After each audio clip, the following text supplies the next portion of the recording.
Hey everyone, welcome back to the channel. In today's video, we're diving deep into one of the most eye-opening topics in personal finance, the truth about middle-class money myths.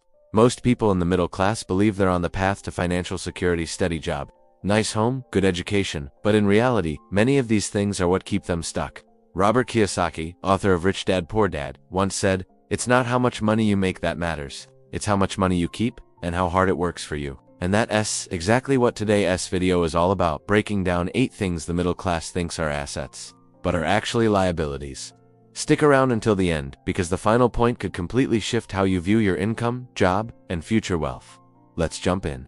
Let us start with one of the biggest illusions of security: working a job you hate just because it feels safe. Many people in the middle class believe that staying in a job they dislike is the responsible and smart thing to do. They think, if I just stay long enough, I'll eventually earn more, get promoted, or retire comfortably.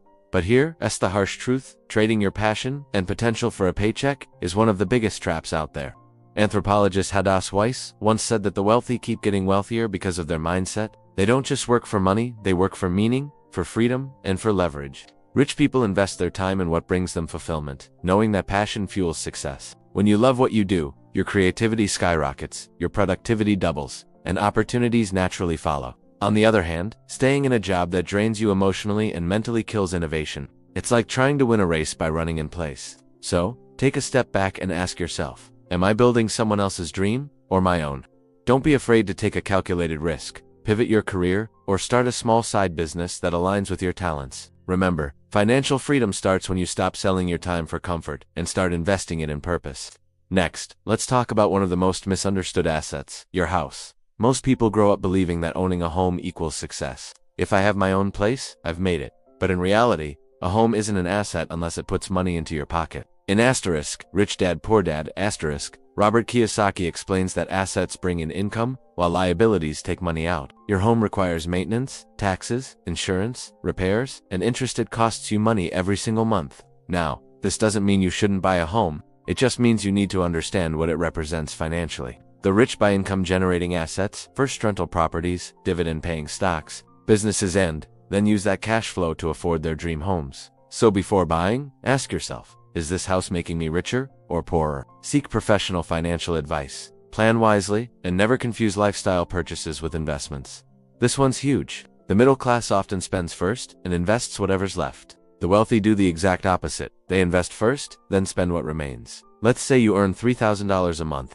Most people pay their bills, buy stuff, eat out, and save a little if anything's left. The rich flip this habit. They immediately set aside money for investments, then budget the rest. It's a simple shift in priorities that makes all the difference. Even if you just invest $100 monthly into assets like index funds, stocks, or even a side hustle, that small seed compounds over time into a massive oak tree of wealth. It's about consistency, not quantity. The middle class works for money, but the wealthy make money work for them.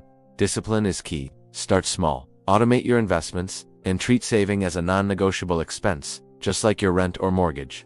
Here's a controversial truth: formal education doesn't guarantee financial success. We've all heard it. Get good grades, go to college, get a good job. But if degrees were the secret to wealth, every A student would be rich. The reality: many billionaires, Steve Jobs, Bill Gates, and Mark Zuckerberg, to name a few, dropped out to follow their vision.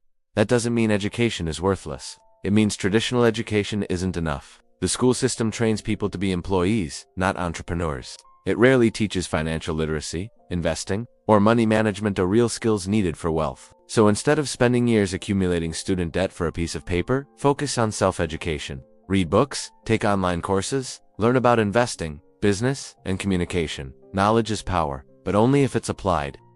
The most valuable degree is the one you give yourself through continuous learning. One of the most dangerous beliefs is that getting rich is a matter of fate or luck. Many people think success just happens to the lucky ones. But wealth isn't random, it's built through habits, discipline, and mindset. The middle class often waits for the perfect opportunity to fall into their lap, while the rich go out and create it. You attract success by identifying problems and offering solutions. Whether it's starting a business, investing smartly, or building a brand, wealth grows when you take control of your destiny.